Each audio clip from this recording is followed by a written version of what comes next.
No, that's little tantrum. That was is like over. awesome timing. Did you read the description? Something about having a special guest today. Yeah, that's actually not going to happen. I did write something about special guests, but I may have also written something about you wanting to have a tantrum. Oh, like I just did.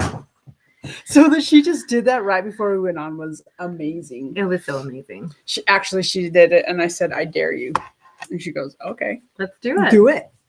Hey, it's Thursday, January 11th, which means this is our first edition of Creative Unraveling for 2024, and I'm excited to be a part of it. We were going to have a special guest, and that is changed at least for right now. No. And so here we go. I really don't have a lot to say. I hope you guys had really amazing holiday seasons, and if it didn't feel so amazing, that you found value in it, and I would actually love to hear about it over at the Righteous Rebels Facebook group. If you had a holiday that maybe wasn't like it normally was, or maybe you didn't feel like it was as amazing as you would have liked it to have been, I'm really interested in hearing your thoughts. And I think we'll talk about this maybe on next week. Oh, we have a guest for next week. We'll talk about it on a live and unscripted. Next week is our week. Next week is our week. I have them all mixed up.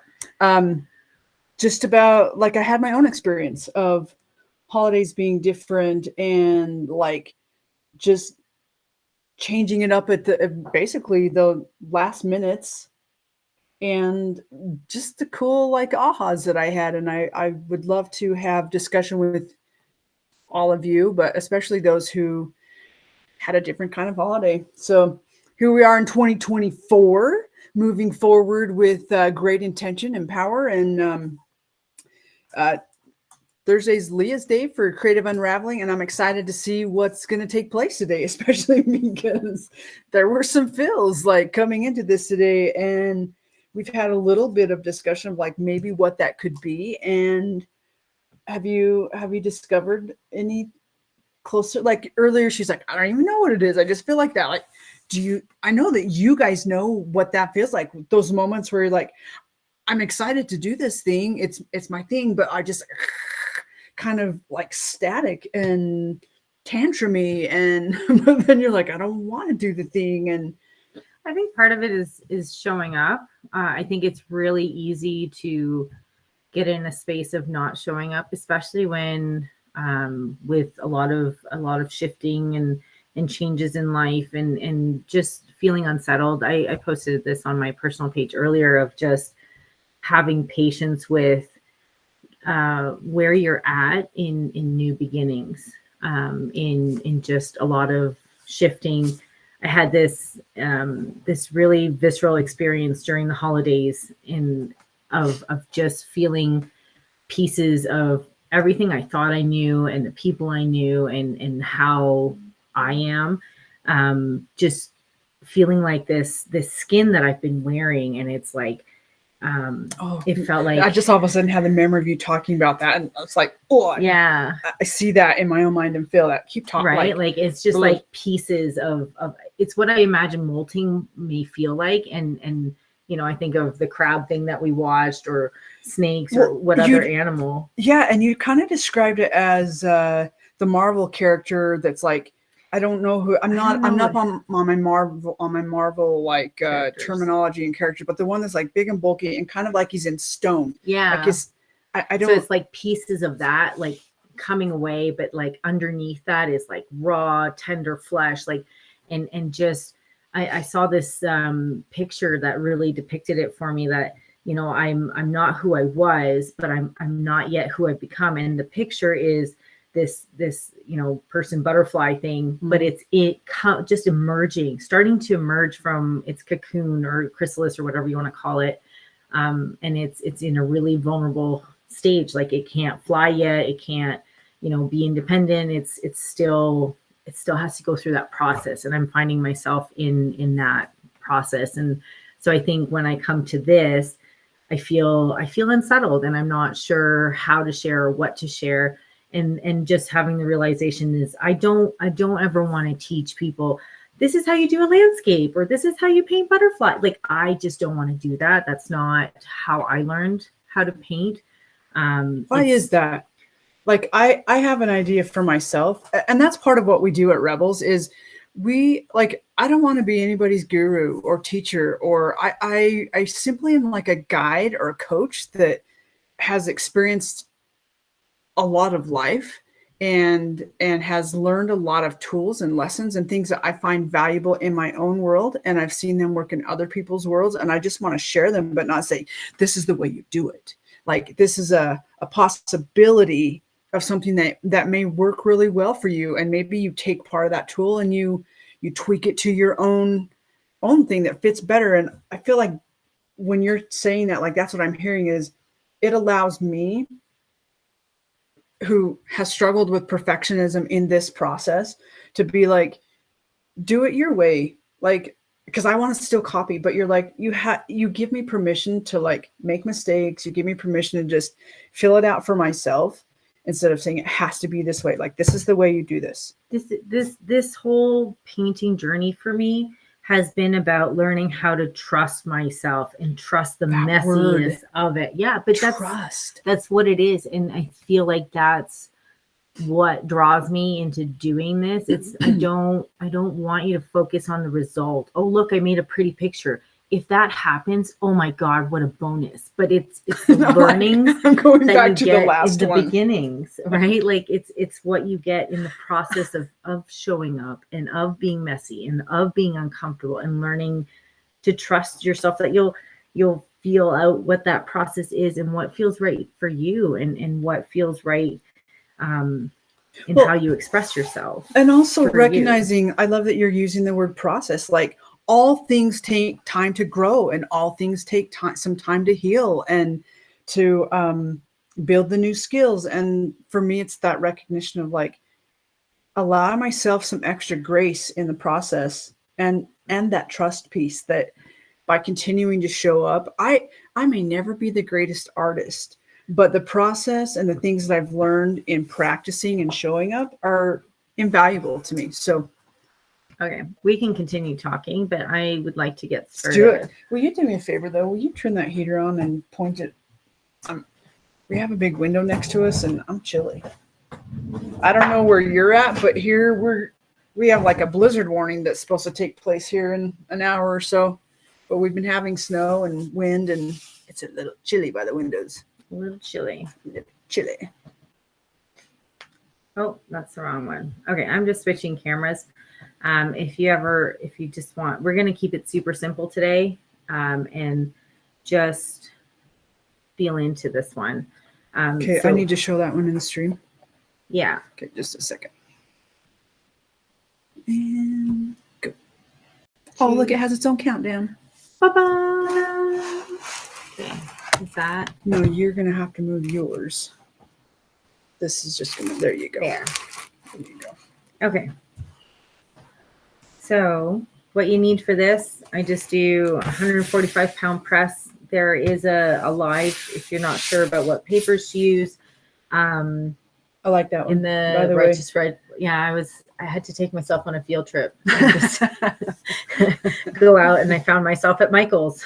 Big surprise. But yeah, I talk all about papers and things to get you started there. But this is just 140-pound press, cold pressed watercolor paper. Don't use printer paper. You're just going to frustrate yourself. And it doesn't have to be super expensive. Like, just start with what you can. But preferably not printer paper. But if that's what you have today, just know that it may toss some issues. Yeah. Okay. So we're just gonna, I'm just taking a bigger brush. Again, it can be any brush. Just don't get the plastic dollar store brushes.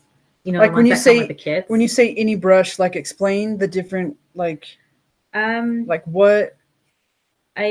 So watercolor brushes in general. Just like I'm just doing the whole page. Okay. So the whole page. You don't want puddles. Just She's wetting the whole I'm page. wetting the whole page with my bigger brush.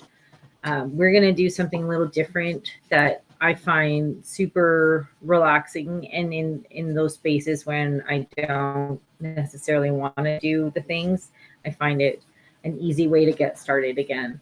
And you just, I'm wetting the page and then I'm just dropping in colors in different spots. There's no rhyme or reason to this. It's just a practice in showing up. And then when it dries, we'll get to do something really cool.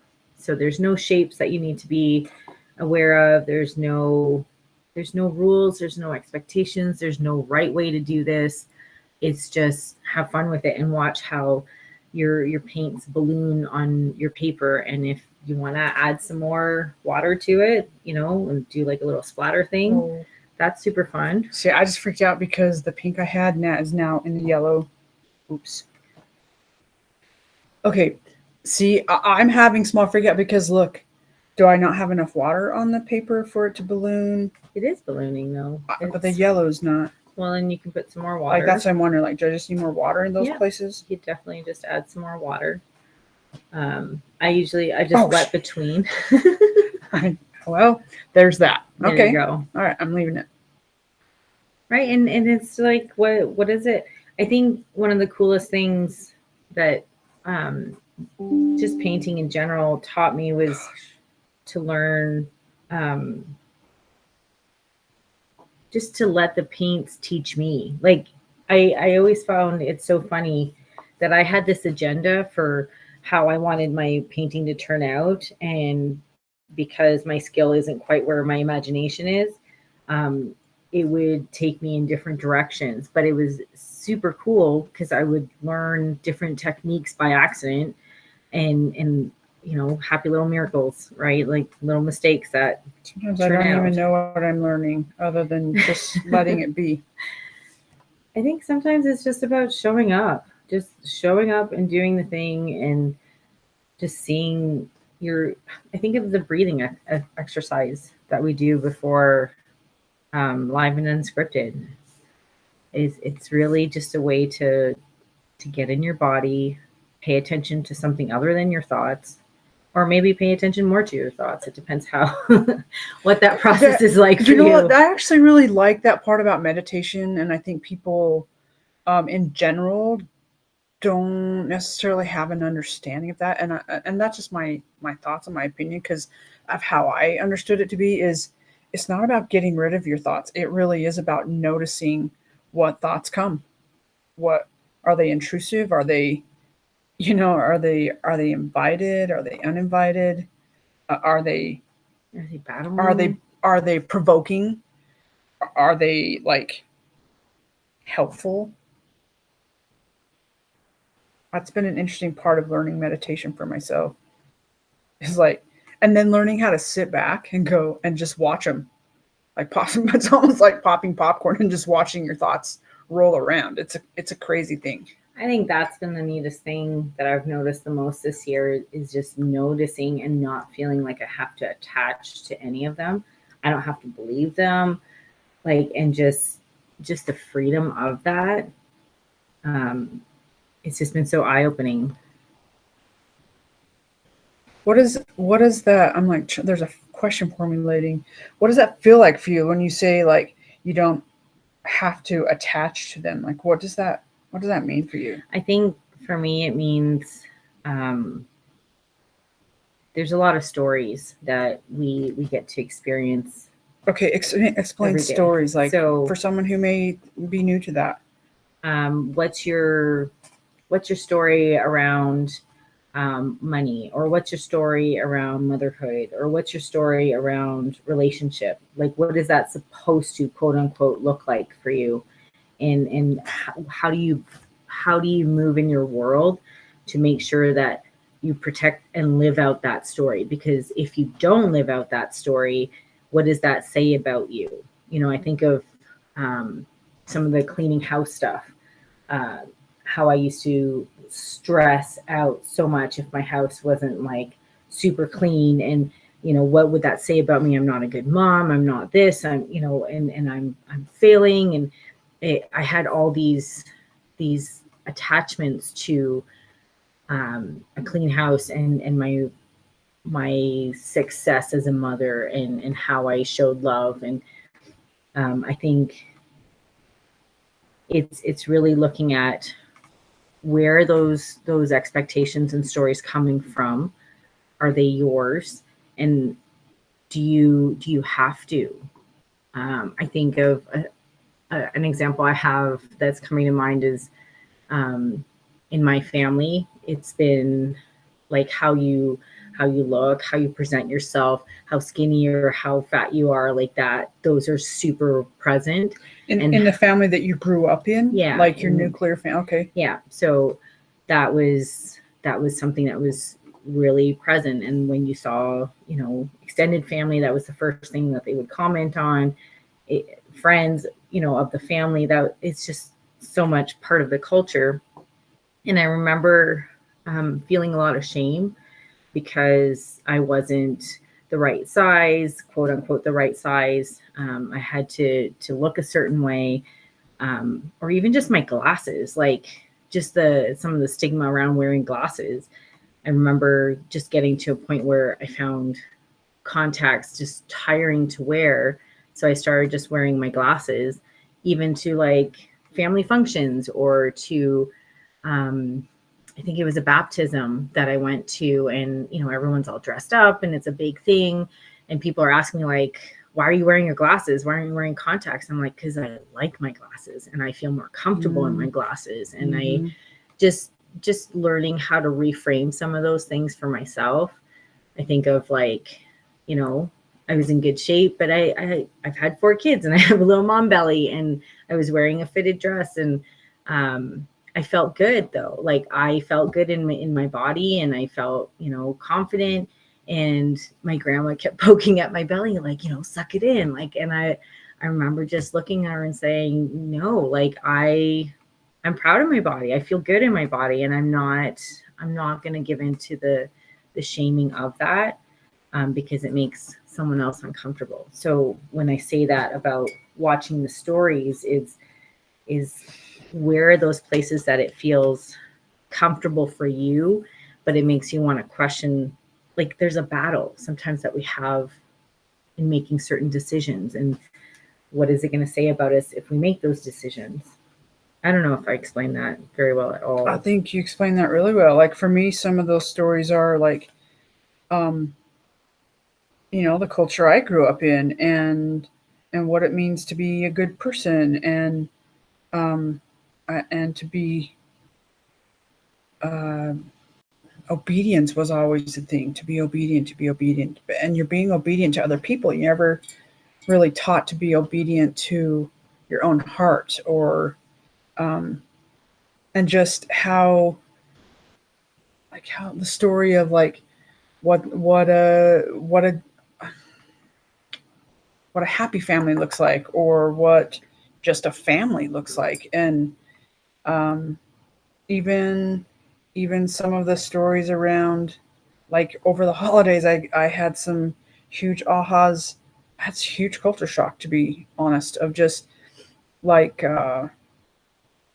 how people live their lives, and the story of like, I'm a good person because I don't drink, or because I don't participate in um, oh shoot, recreational drugs, or I'm a good person because whatever, Follow all the rules, follow and the all the signs rules, say this. which I did, and I was amazing at that. And um, I just noticed how much I hold tightly to those things, and how much of my worth and value came from that. And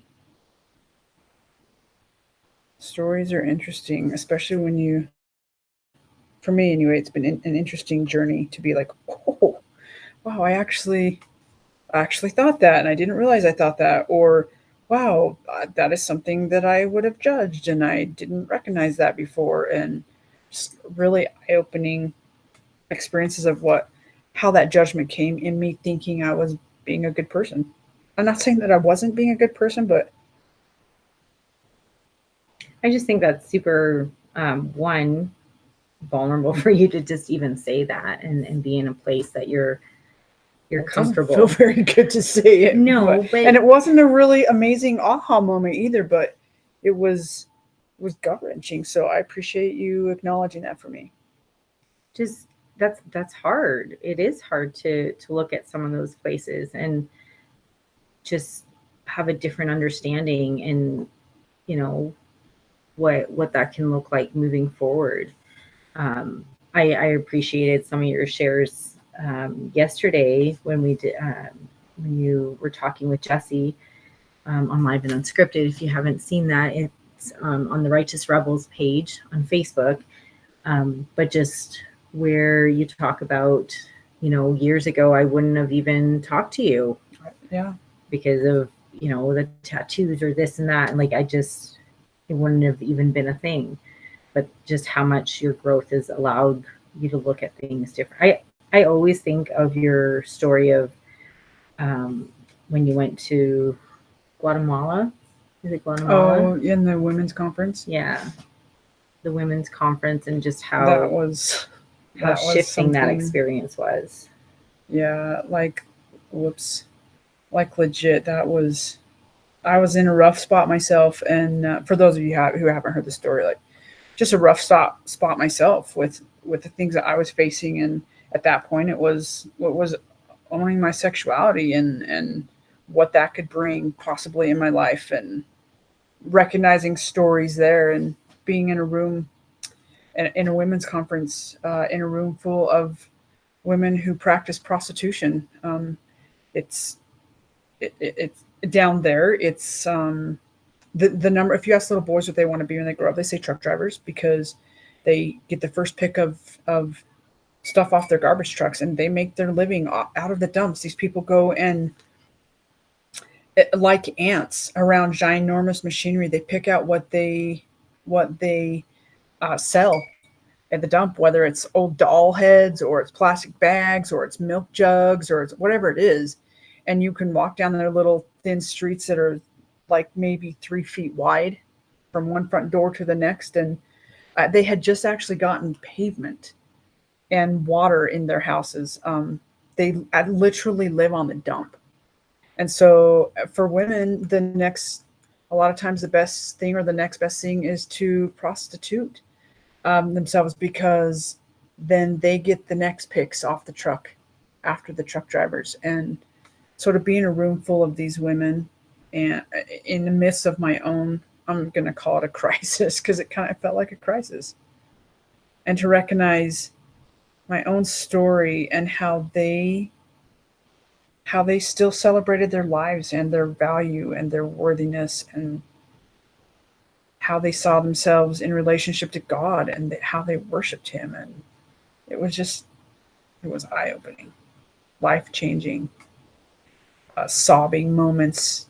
And I couldn't even understand a word they were saying, but yes. I felt it in my heart. Right. I felt it in my soul, like deep in my soul. I just think that's wild.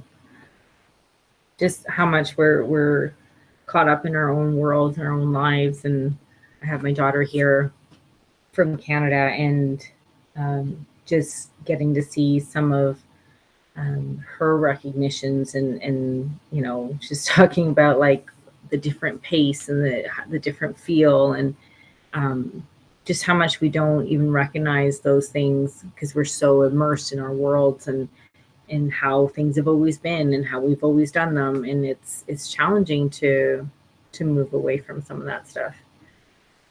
I'm going to let this dry for a minute. That's just going to be part of it. For the next part, you're going to let it dry, and then you can take a Sharpie marker, or I like these Sharpie pens. Oh, they're water resistant. You still want to use them when your paper is dry, or you could, if you have the fun gel pop pens. No, sparkle pop. I almost called them Zip Fizz. Like for real. The Zip Fizz pens. Yeah, that. Nope, they're not Zip Fizz pens. No. That would be cool though. It would be a little sip and a little zip.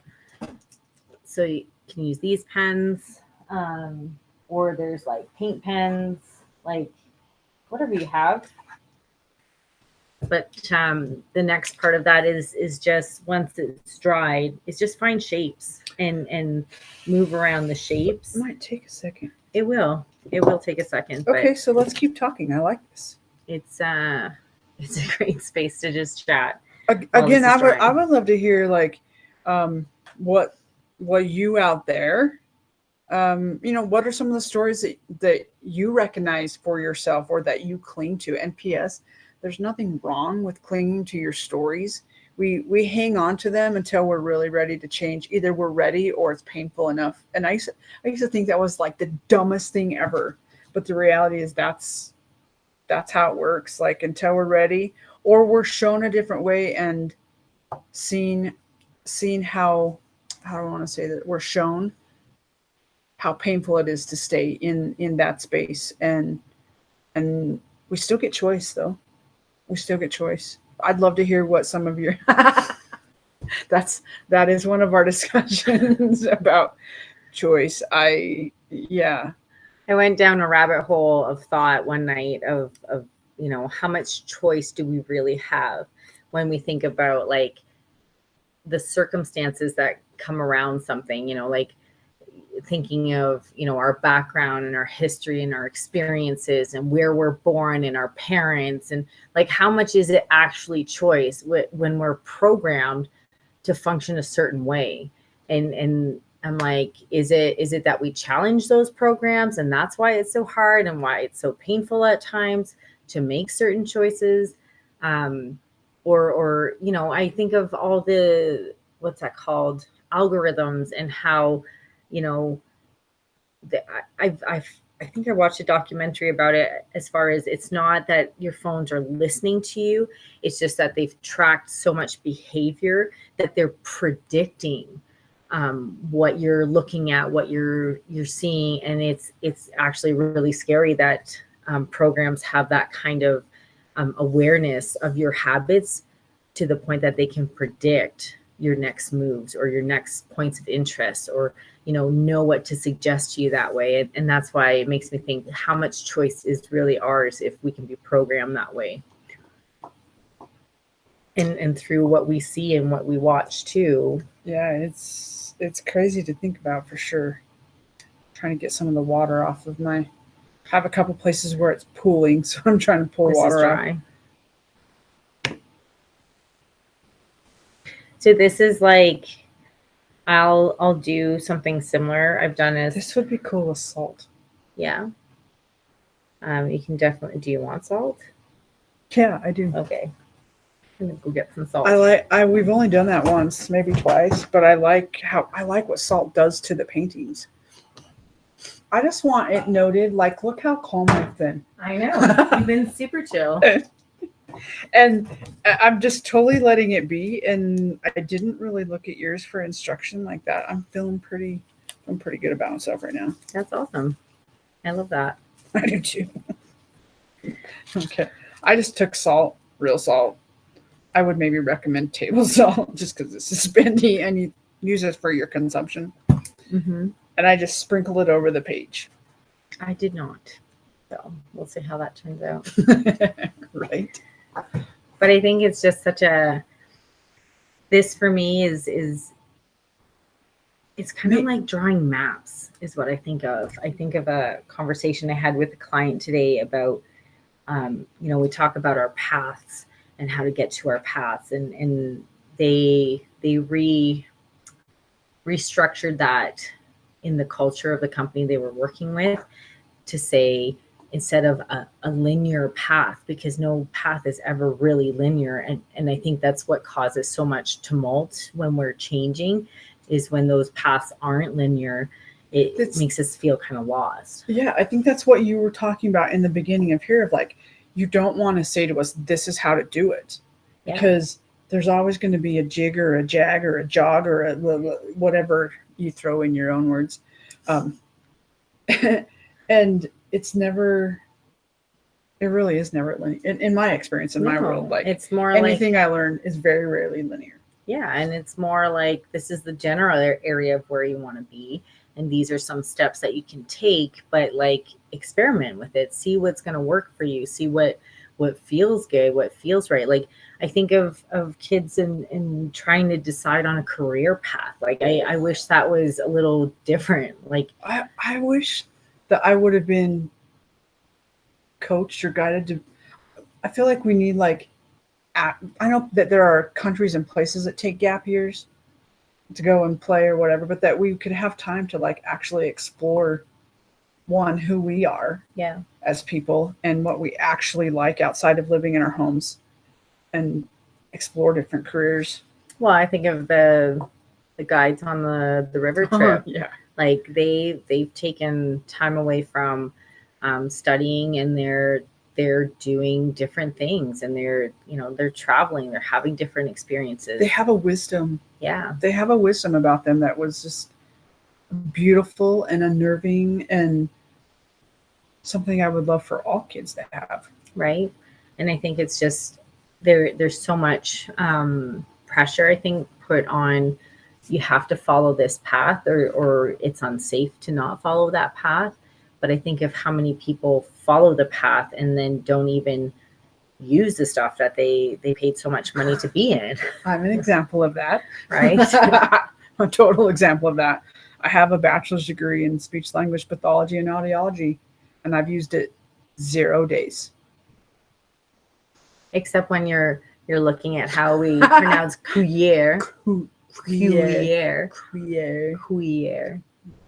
Which is spoon in French. So we got to have that experience of learning some French words and pronunciation.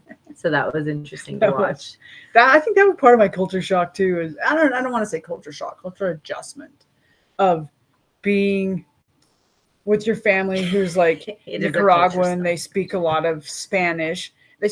And when I'm there, they're very kind and they speak English. But what's funny is they slip into Spanish and they don't even recognize it. And then I'm like, I'm a part of the conversation, not really. It was really, but then we also were in Quebec, which is French speaking, and they're very proud of their language and their culture up there. And so I'm with the Spanish family who now speaks French. And I am an American who speaks English.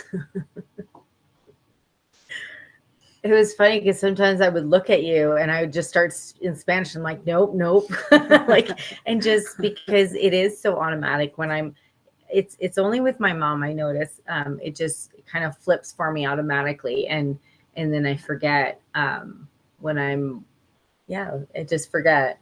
It was just it's interesting observations. I did a lot of observing, and just how, I don't know, it was fun. I loved the moments. So when your abuelita, the grandma, abuelita, see how I did that? Mm-hmm. The one word I really know. She doesn't speak English anymore, is getting to experience some memory things, and has English still in there somewhere. And in moments when like the boys would be running around and they would say something, and then she would then like copy what they were saying. Or one time we were at the table and her son and her daughter were at the table with Ligia and I, and she wasn't loving what her son was saying, and she was making this face, and I said, "Oh my gosh, look at that face." And she goes, "Look at that face." I'm like, what? Or the song Birdie, night. Oh shoot. It's okay, Birdie Nightingale. It's not Nightingale. I don't know. Now I can't think of what her name is. But it's okay. She's passed on. Yeah, her song's called "It's Okay," and we had Abuelita in the car, and that song came on, and it's okay. So when we would say "It's okay," she would start. She would do that 3 times in a row. It's okay. It's okay. It's adorable. Or even the things like when I greet people, I'm a hugger, but if I don't know them, it's usually a handshake, or if I feel comfortable enough, I'll say I'm a hugger. That's usually like at the end of but up there, they're kissers. Yeah, on each cheek. And so getting used to that, and because I didn't even think to warn you. I'm aware of it after our last experience up there. And so this time I had to tell myself, like, these people kiss on the cheek, like both sides. And to do that and to find, like, to just fill out my own discomfort in that. And Abuelita expects it. Oh, she'll be does. like, and yeah. Because, okay, so Spanish culture, it's one cheek, right? Okay. But Quebec culture, it's both cheeks. And I can't, because I'm accustomed to the one, this took me some time to get used to. I was accustomed to the one-sided cheek. So I would go in, but start on the wrong side. So that would make some really awkward, like, face on face interaction. So it's always, then I'm thinking about back to, it's always this side is first. Right. And then left. But I would go in left, and they were expecting right, and it would just kiss on the lips. Yeah. That took me some time because my mom's just lived there the last 20 years. I grew up with the one side. Or I would go in for a hug and realize, oh yeah, it's the kiss on the cheek, and they look at you like they don't know what to do, and I'm like, oh, I just totally bumbled that. Right? It was an interesting experience, and I can say one that I'm still learning and not accustomed to yet. So if you meet me here in America and I kiss you on your cheeks, that's why. It was fun. It was fun to, there was a lot of discomfort. I think I'm trying to be like, why is this painting not bothering me so much? I feel pieces of it because I'm thinking, okay, but I was able to let go of what this looks like. And I'm just going with it. And I think, why is that?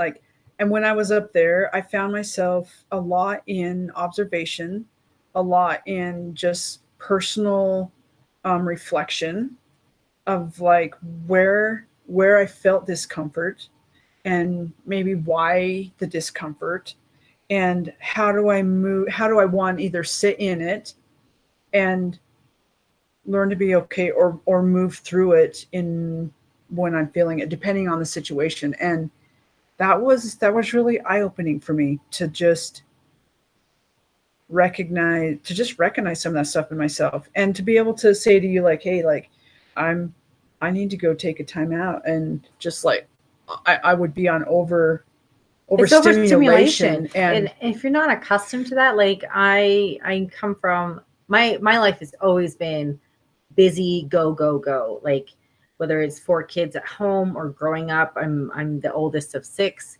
But I didn't always live with my brothers, but there was always cousins. There's always people at the house. So I'm used to all the commotion. I'm used to, I ran a daycare for 10 years. There was always movement, and I feel almost unnerved in the quiet sometimes. And that's what I've been in for a long time. Yeah. Is more quiet. And it was so interesting because, in my family, there's some new people, by way of my brothers have new relationships and who are lovely people, by the way. Just beautiful. And one of them is not, they're an only child, so same kind of dynamic. They're not used to the big families and the loudness of it. And it can be loud. And we're exuberant and excited, and just I mean, and I come from, when my family gets together, we can be loud too, but that's a whole new level. Wow, it's a whole new level. And just even basic conversation it's a whole new level, and it was beautiful at the same time. Yeah. So I think sometimes it's challenging when you've always been in that to understand, some people in the family don't understand the timeouts or I can't take this anymore. I need a break. And just what self-care looks like. That way. Yeah.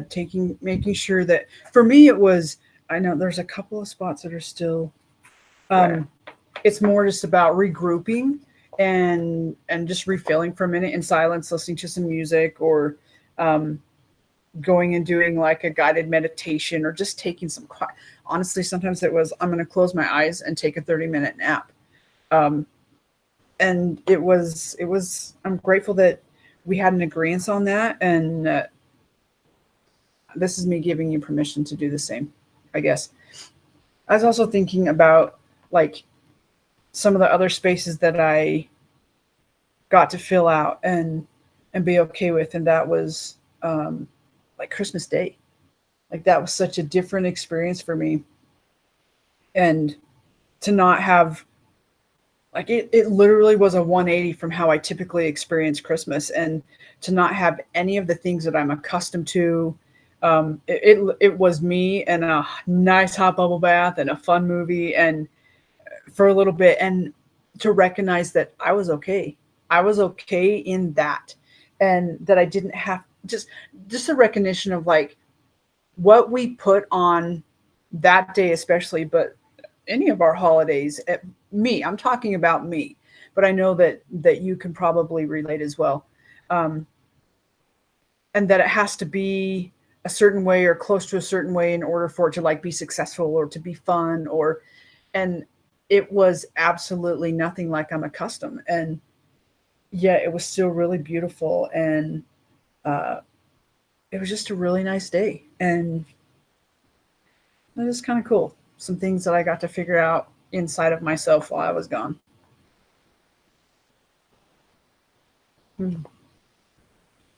Okay, what are you doing? Mine's dry, so I'm just Mine is mostly dry.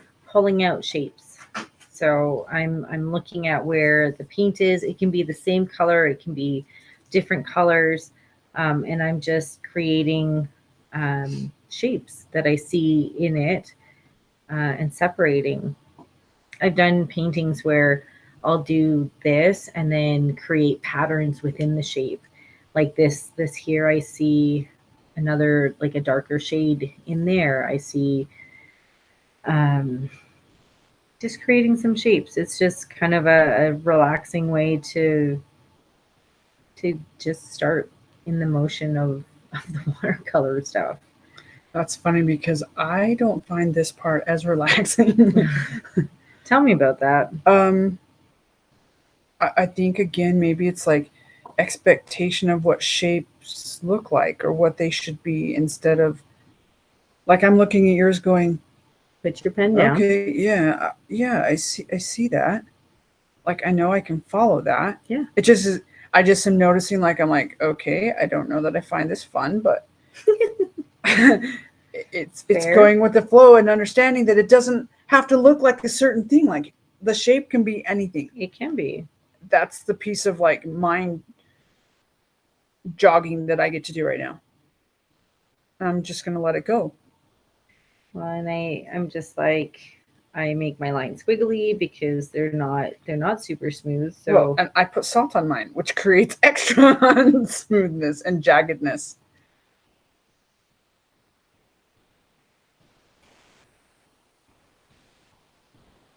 I just heard myself say, okay, I can see how this could be fun. It's the judgment piece. Like, seriously?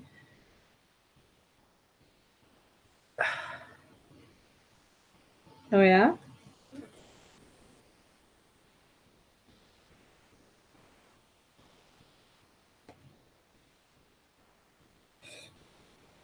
Do you think that's part of like places where you have felt judged or you're avoiding judgment? Maybe some of that.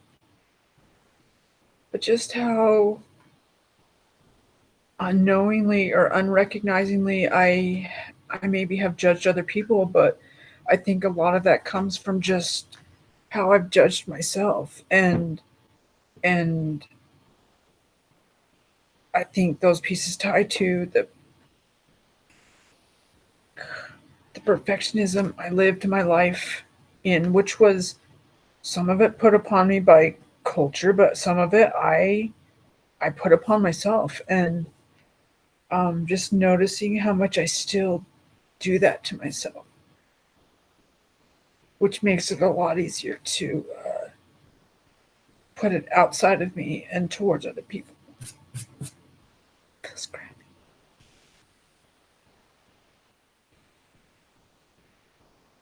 I just think it's so brave that you can look at those things and see how they affect your life and how they affect how you move and in places. I think if the word that keeps coming out for me is forgiveness, is learning how to forgive yourself for some of that, maybe that judgment, but also forgive yourself for not being perfect. I think I think of places like, as far as for myself, that's been as far as body composition and just the judgments I've had there, and how, how I eat, how much pressure I used to put on myself for a lot of that stuff. How many rules, and like looking at other people and wanting to judge because they're, and I've stepped away from a lot of that, and I have a different relationship with my body and with food, but I'm still learning. But I also see how I've passed some of that stuff down, in my daughter and some of the comments she makes, and it's jarring to see yourself mirrored that way. um, and I just, I did it. Okay, so this is hard to admit. This is the purity culture of fitness and wanting to be healthy and all the things. I would put it on, I just want you to be healthy. I just want you to Sure. live a long life. Sure. And with my partner at the time, I was always concerned with, um, his health and diabetes and weight gain and all of that stuff. So it was easy for me to be super strict with myself and super, I'm going to say judgy, even though I called it, I'm just concerned first. And I genuinely was. Which there is concern there. There is. But when we're willing to go deeper, it's like, oh, damn. Like my daughter would give me a hard time because I wouldn't necessarily say something about his choices, but I guess I would give looks. But there's a look. We do that. There's a look that I would give him, and that would make him feel judged for wanting to enjoy a dessert. But I defended myself in saying I care more about your health than you do. That was my narrative, and that was, and that's not right or something that I'm proud of. It had to be his choice. And I think it's just, I think I judged his choices, but I also was equally judging myself and all my choices too. And it's, I don't know, is it like, look at how I can sacrifice and why can't you do it too? Is that like why we hold some resentments that way? Maybe. It's I think it's a protection for ourselves, and because we have no control over what happens to them, or when their time is up, and I think that's part of that is a safety for us in trying to protect our own hearts and our own stories that way. And stories again. How interesting. I don't know. It's just really hitting me, like how much, because I didn't recognize it. I didn't realize it. And to be around people who I was taught were living incorrectly and didn't have the right way, and to watch how they behave towards me and how accepting they are, and to even just notice my own self-judgment. Like it really was just it like so present for me while it was gone, and just eye-opening and gut-wrenching. And what do you mean self-judgment? Just like, am I doing it right, and are my choices correct, and am I treating people well, and my actions and behaviors. Like my lessons of this last year have been very challenging, and caused hurt for other people, and just the judgment of myself that way. Part of my own judgment, but also, prejudging myself, thinking other people were going to judge. Like it was just super eye-opening to me, like how much that is still present in my world. And that watching other people, I know that those people have judgment, they're human, but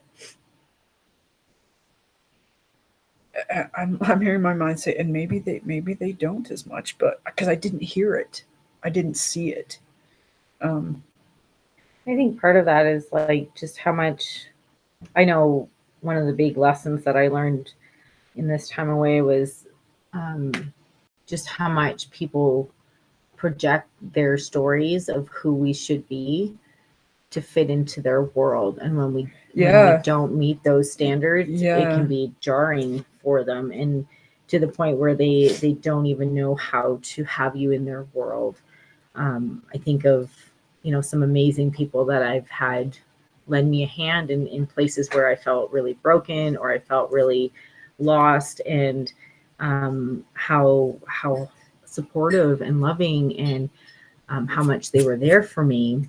But once I gained some independence and I was growing in big ways, it's like they didn't know how to be with me because I wasn't broken anymore, and they didn't know how to be supportive. And I think some of that also challenged their own growth. I And think that's such an interesting thing to look at, of like how we ourselves interact with people that way, and do we need them to be broken? Do we need them to be less than? Do we need them to be hurting in order for us to interact with them and to feel good? Like, that's a really freaking hard thing to admit to yourself and to recognize in yourself. But, like, do you need the people around you to need you? Like, or can you be okay, like, loving and just being okay with yourself without the need for someone else to, I'm not sure how I'm trying to say that. Need you in those ways. Like, can you let other people be whole and interact and be their friends and or loved ones or whatever, and or still be even just a okay? parent dynamic. Even just a parent If dynamic. you if I think of when my daughter moved out, um, just how challenging that was for me to reorganize that within myself, because I think I thought I had more time. I thought I had Right, more. that piece happens so fast. It does. I knew it was coming. It's not like it was a big surprise. I knew that it was going to happen at some point, but I don't think anything ever. It's like childbirth. Like no one can prepare you for that until it's there, and um, you just recognize the shifting of relationship, Well, and the allowance of allowing them to grow up and be yeah, be a baby adults and make decisions, and to just teach that them to letting trust go. themselves. Yeah.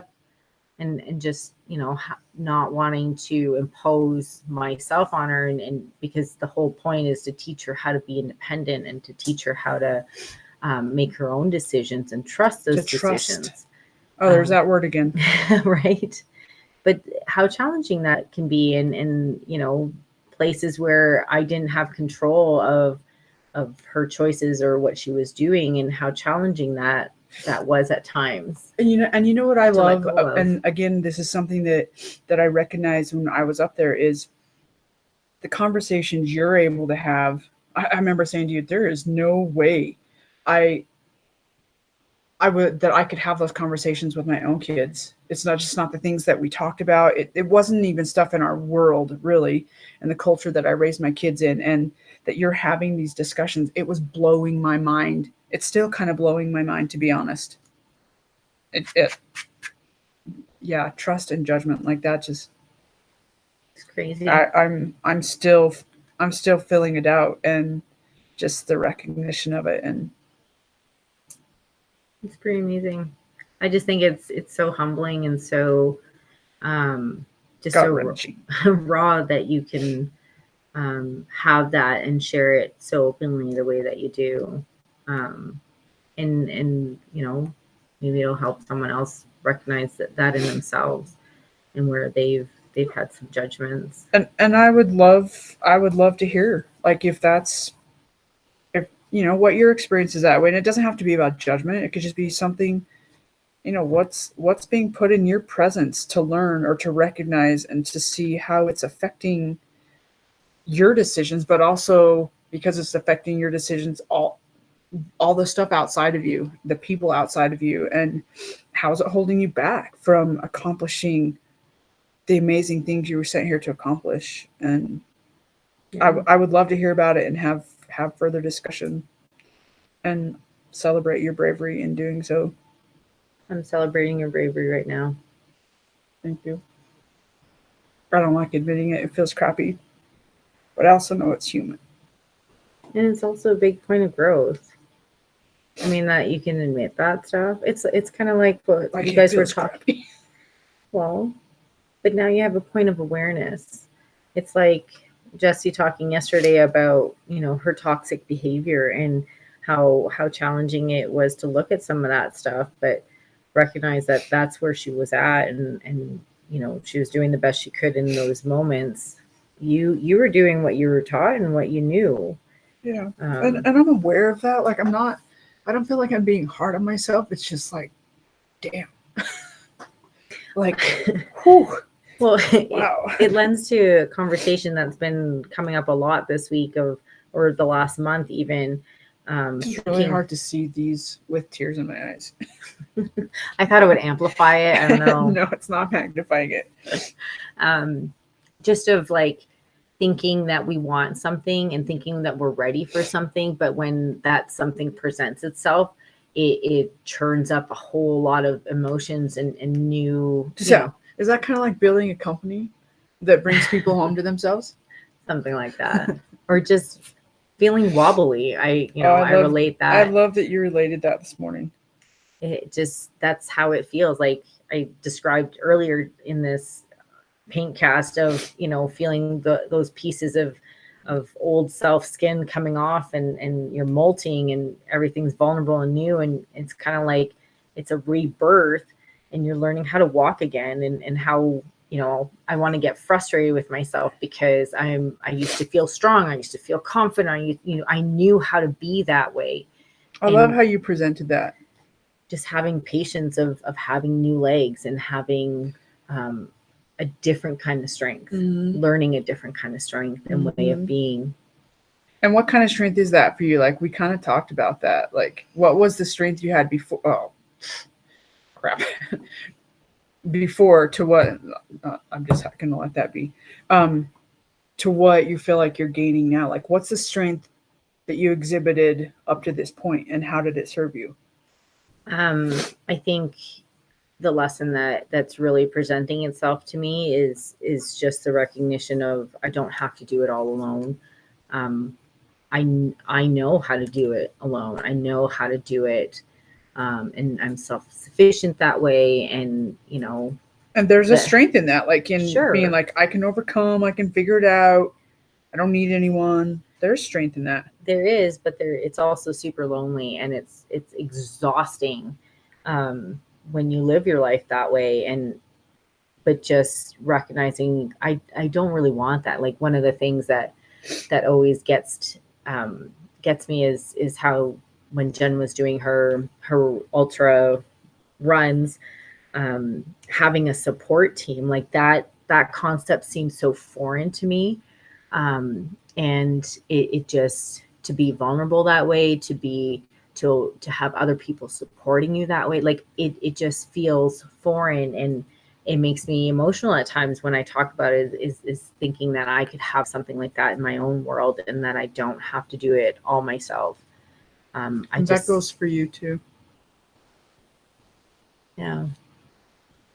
I think that's what I'm learning in this stage of life is how to trust and let, not even just trust, but learn how to receive and let people be there. So what does that strength feel like versus the strength of like, I have strength to just like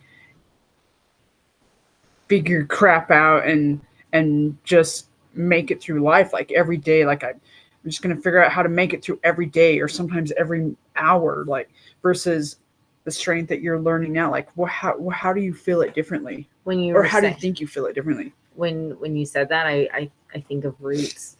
I think of spreading and connecting, still having the strength as the main part of the tree.